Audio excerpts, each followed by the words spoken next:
We have another equation with an x under a square root and an x not under the square root symbol. So the first thing we have to do is get this radical isolated and then get rid of that radical. Well, luckily for us, this radical already is all by itself on the left side of the equation. So I just need to get rid of it. The way to get rid of a square root is to use the equally powerful power, which of course is the second power. I'll take both sides of the second power. That means the square and the square root cancel, leaving a 5x minus 6 on the left, and the right side becomes x squared.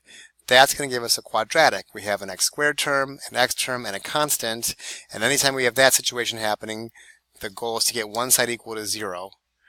And I always strongly recommend you leave the x squared term positive. So even though it's a little bit more work, in the long run you'll be happy to subtract 5x from both sides, add 6 to both sides, and be left with x squared minus 5x plus 6 equals 0.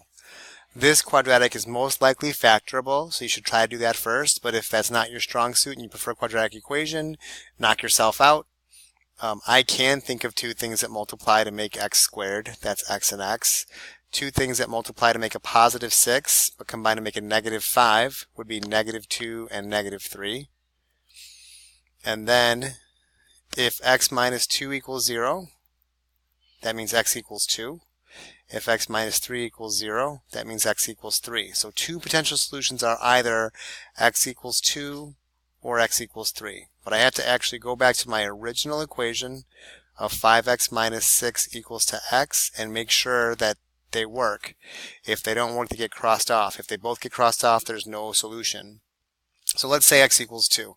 If x equals 2, then this becomes the square root of 5 times 2 minus 6 equals 2. 5 times 2 is 10.